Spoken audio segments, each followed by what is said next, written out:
to do with that. And then I'm going to go watch from the other room and monitor the phones. All right. Okay, Sarah, you're the host and you can take it away whenever. Hostess with the most. If you see some people come in, you're going to have to let them in. Oh, okay. They'll be in the waiting room, but otherwise you can take it away. Okay.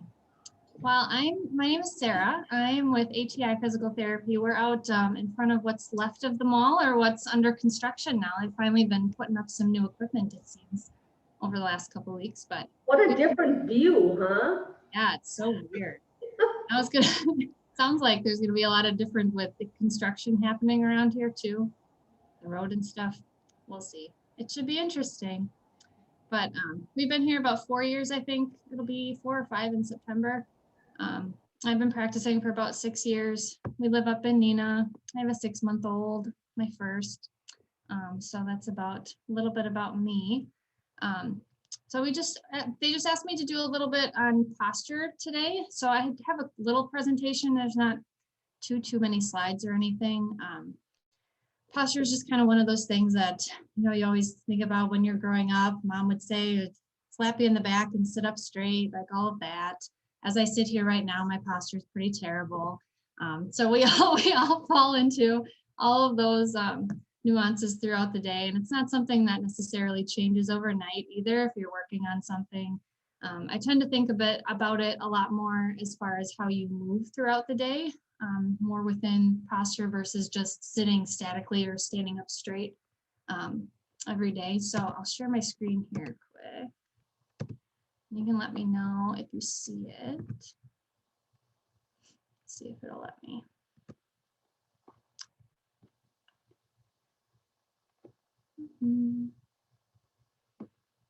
Can you see something that isn't me at least?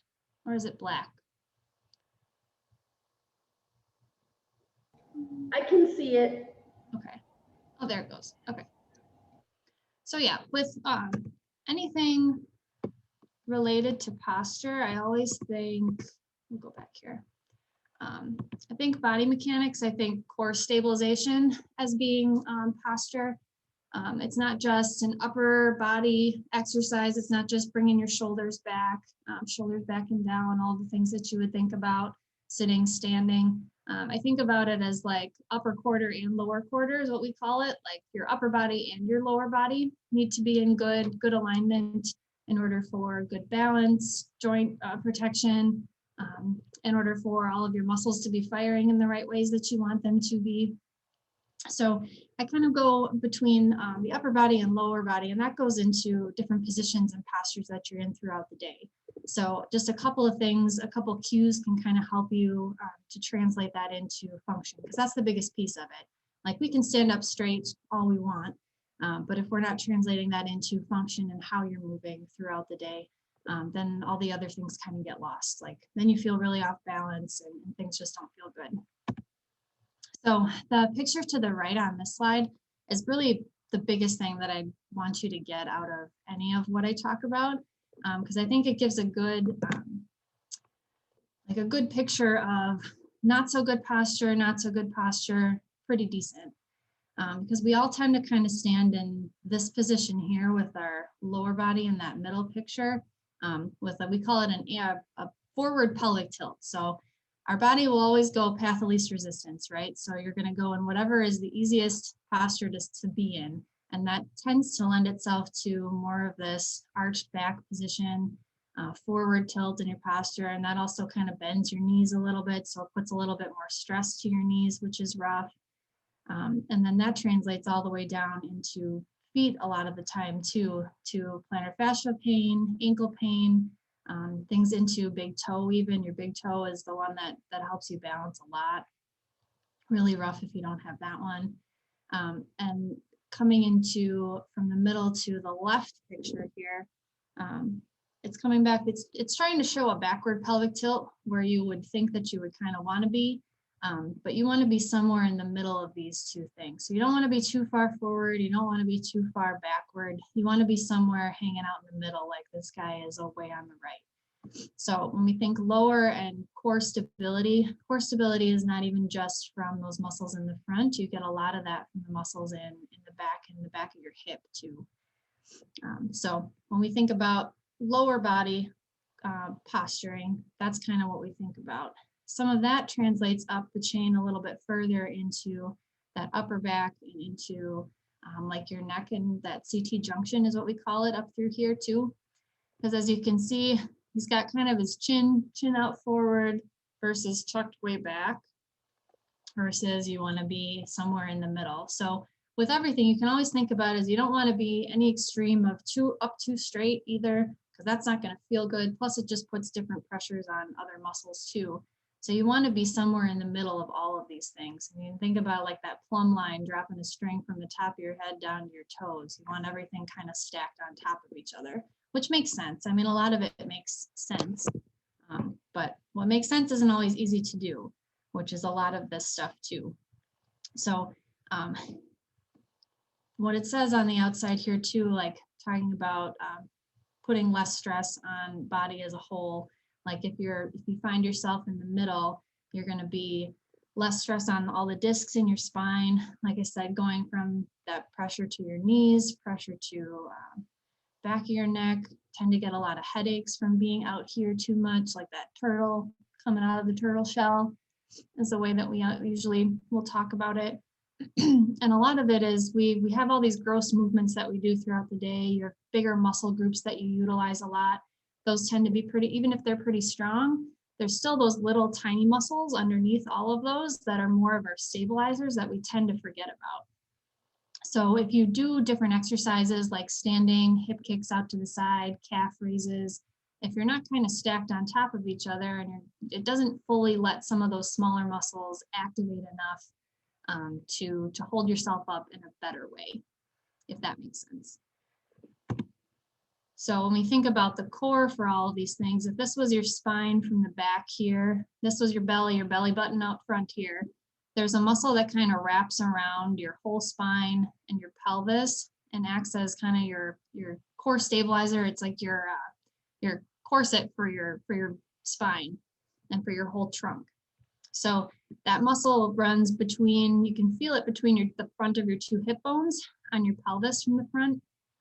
And if you find one of those hip bones and step just to the inside, and then you kind of think about pulling your belly button in just a little bit, it's not a big movement.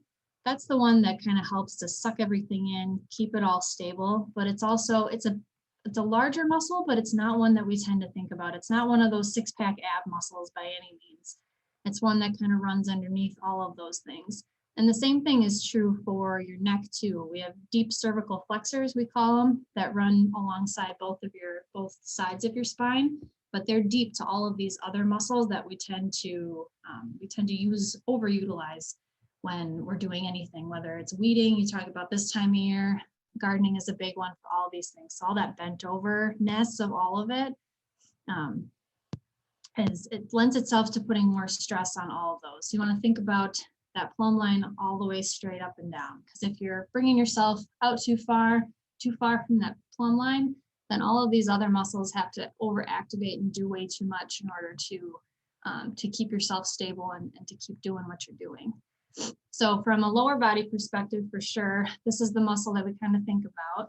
We go back to that pelvic tilt. You can kind of try it on yourself too, that backward versus forward tilt. Think about it like a bucket. You want to keep all your balls in the bucket or your water in the bucket. You don't want to let all the water tilt out of the bucket either. So somewhere in the middle of both those things. And that you can do whether it's sitting, standing, any of those kind of things for sure too. So we've got that stomach muscle going for lower body, translates into some of the pelvic floor stuff too. And then this kind of gives another visualization for that TA muscle, that muscle that runs like that corset through everything. And you can see how it attaches onto that pelvis to help with that tilt forward and backward. So this pelvis right here might even be a little too forward, like you'd want to bring this one back to flatten that out a little bit, because you can kind of see with the vertebrae back here too, how much stress is more so on the back part of it when that pelvis is tilted a little too far forward. So this one's just kind of touching on how you can work to activate that muscle from the front.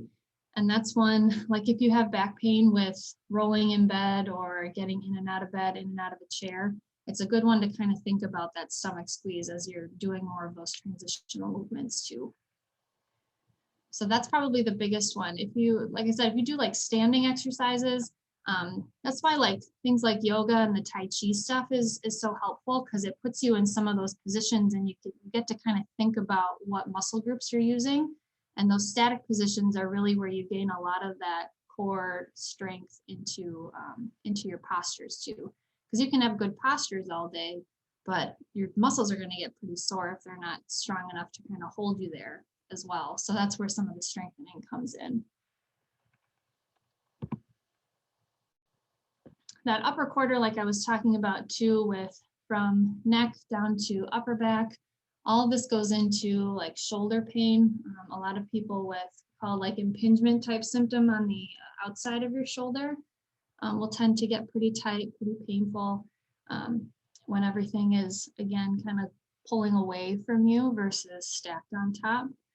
So these two exercises here are kind of our bread and butter as far as core stability from the upper body. So when you think about being on computer, reading, doing any of those kind of things, we tend to be a little further out than this guy is, even further out to like that turtle and turtle shell. We all kind of here. Maybe we start here when we start reading that book, and then pretty soon it's here we are, like all the way down. So something you can do throughout the day is to think about a chin tuck like this first picture, this first set. If you start kind of in the middle, then you're just thinking about pulling your chin back towards your spine. And that exercise kind of gets at those deep cervical flexors that I was talking about too. Those muscles that are smaller, but they're really the ones that activate to hold your whole spine stable. So it's kind of like you're making a double chin. You're going to have to work hard for that. But you also want to kind of stay cognizant of all of these muscles throughout, all these bigger ones.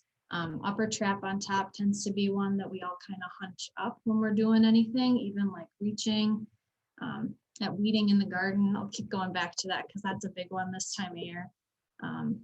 Any kind of shoveling, any of that kind of stuff outside. You always want to put yourself in the best posture, in the best positions, I guess, more so even than just the word posture. It's body mechanics at its best with all of that. So uppers wise, make sure you're not turtle coming out of the turtle shell. You want to keep your head in the turtle shell. But obviously you can't be here all day. That's not going to be very comfortable either. So again, you want to be somewhere in the middle of these two things. This one's probably a pretty good picture where you kind of want to be.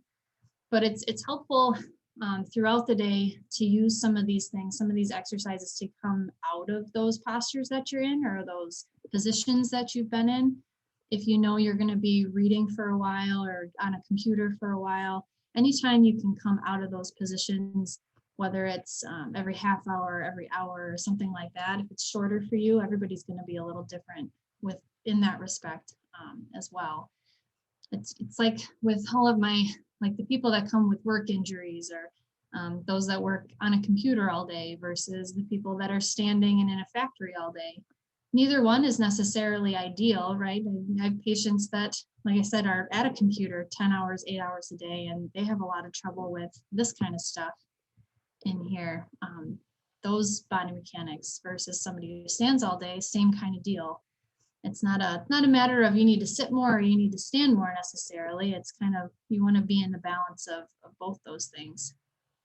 So you can get a stand-up desk at work or get one at home from going, if you do a lot of computer stuff during the day, or if you do a lot of writing or sewing things, it's always helpful to kind of change your position there too. Sewing and like quilting can be a really rough one because it tends to be a lot of like reaching out in front of you.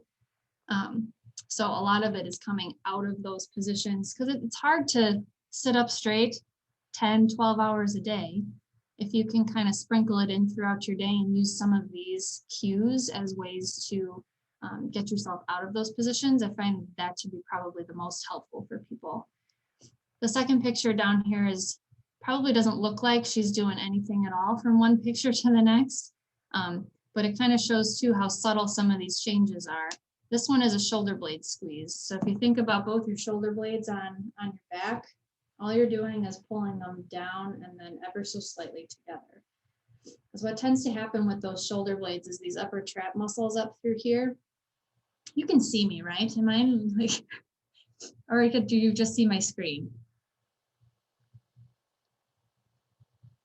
I can see you. Okay, good. Here I am like talking about myself, like showing all this stuff. Okay, so like upper trap up through here. These are the ones that we tend to overactivate a ton. So if we're hunched up here, your shoulder blades automatically get hunched up with them. So just coming back and thinking shoulder blades down and together takes care of a lot of shoulder pain. It can take care of a lot of like headaches too.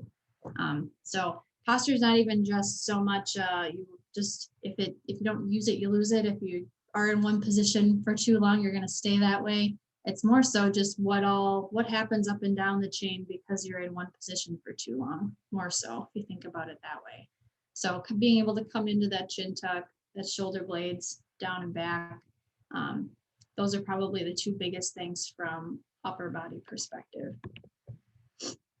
So like I said, core stabilization, if we think about it as our postures, our different positions, then we have to think about it with everything you do, like being able to just statically be in a decent position, that straight line up and down is one thing, but then we have to translate that into all the rest of the things that you do throughout the day.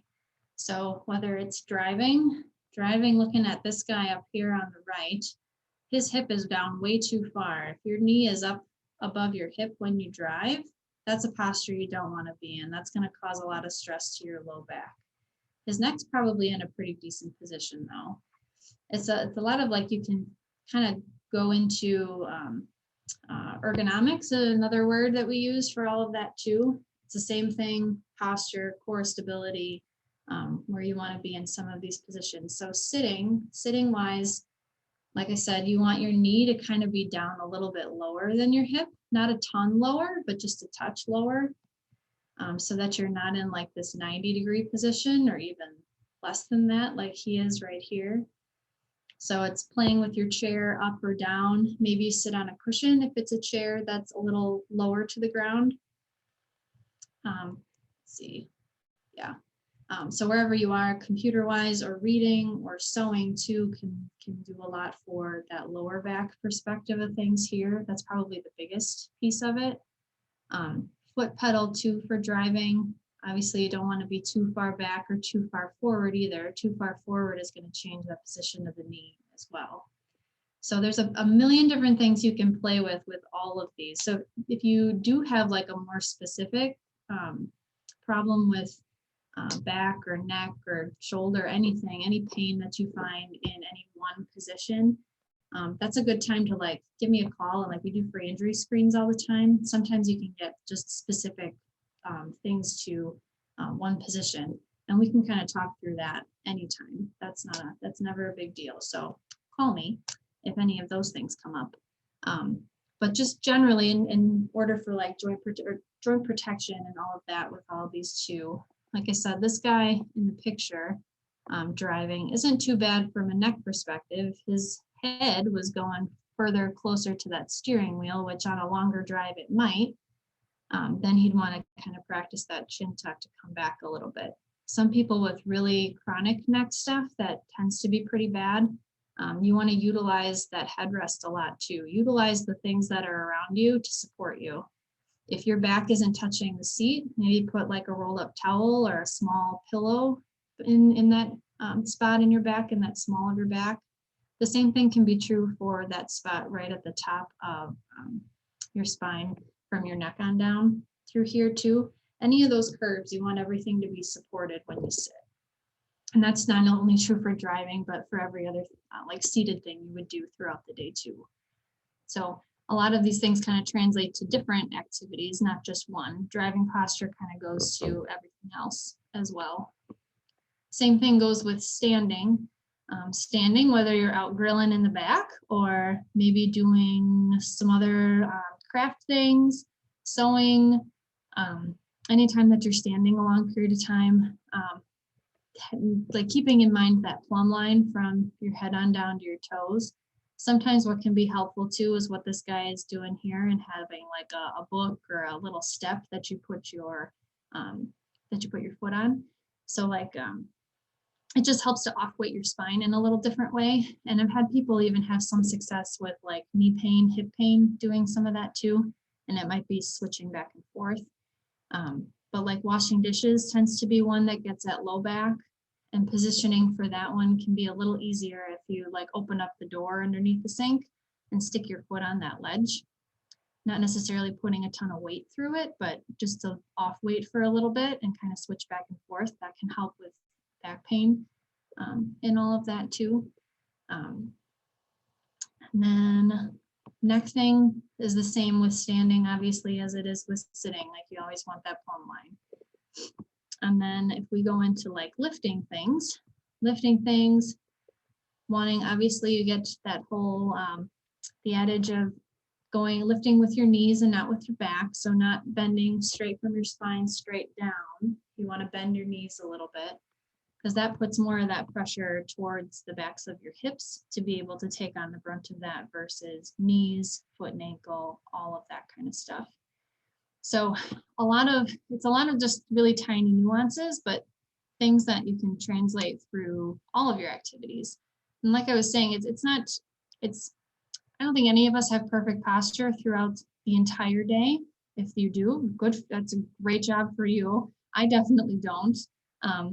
But it's kind of thinking about that, using it as tools to kind of think about throughout your day and what you're doing.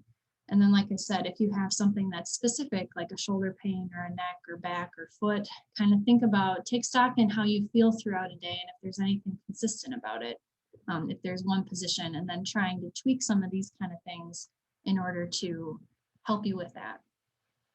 So let's see what else. Yeah, posture, body mechanics, ergonomics, they all go into it. Obviously, like stress feeds into our postures, right? And you hear people say all the time, I carry my stress in my shoulders. They're doing that same thing. So it's kind of thinking about whatever your triggers are. If it's you're triggering something emotional, some sort of emotional stress, or something that's going on throughout the day, or positional stress. Either one of those things can shoot up that muscle tension, that poor posturing. Anything will send us into those different pieces. Even if you feel like you're really good at being pretty straight up and down, pretty level, a lot of those things can kind of send us into some poorer patterns of movement. So going back to that first picture again, the biggest takeaways, I think, number one is just making sure everything is stacked on top of each other, whether you're standing or even when you're sitting. Same thing for upper and lower body as well. Lower body, we're looking at where our pelvis is in comparison to your low back, making sure you're not too arched, you're not too curved, we're not looking down at the floor, and keeping everything nice and level in there. And in order to do that, we utilize that muscle from the front, called your TA, your transverse abdominis muscle, that tinier one that sits between your hip muscles, and then those glute muscles, those ones in the back of your hip that help to strengthen everything too. Those two are your big stabilizers in order to help you stay in that straight up and down. And then from upper body, we're looking at whether or not our head's out of the turtle shell, or if we're way too far back here. We want to be in the middle so that we keep that chin tuck and then that shoulder blade squeeze kind of down and together. And then in everything, making sure that we're translating those kind of things then throughout your daily activities, whether it's sewing, whether it's standing too long, reading, crossword puzzles, driving, any of those kind of things. Gardening, like I said, gardening is a big one. If you can get down to like a stool or something to be doing that, and then kind of shift through the garden versus trying to bend and pull weeds, there's different tools I think that you guys probably know even better than I do to get the weeds from a standing position even to. I need to get myself one of those. But any questions that anybody had? or anything that you wanted me to talk about more that I didn't.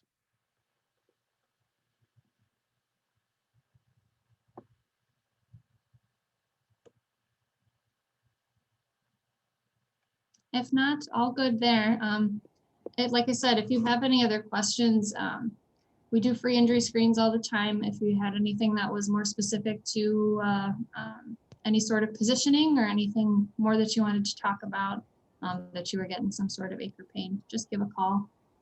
We're open 5 days a week. Usually Tuesday and Fridays are my half days. Otherwise, I'm here pretty much the rest of the time. I do have one question, Sarah. It's Kathy. Yep. I saw that there is something you can get that you kind of wear on your skin that lets you know when you're starting to curve over instead of keep your shoulders back. Do those things work? I don't know. I think it's kind of anecdotal. Like some people feel like it helps them and some people not. If you maybe have a lot of trouble with like neck pain, it might be something to just try. It's always worth a shot to see. But I don't know that I've had a ton of success with it. Sometimes what I'll do is something similar, like with a thin flexible tape to do like a cross pattern in somebody's back to help kind of get feedback too. So it could be something that is beneficial. I don't know that I've had anybody say it was like over the moon, but I need something that just shocks the heck out of me every time my shoulders curve. right? I know, and that's, like I said, that's what's hardest about all of that stuff is it's like just some sort of reminder. So if you use like an exercise or something, like setting a timer on your phone helps to kind of pull out of those different positions every once in a while throughout the day. It's hard. Thank you for doing this. Appreciate it. Absolutely. Glad I got my computer to work. Me too. It's so good to see you.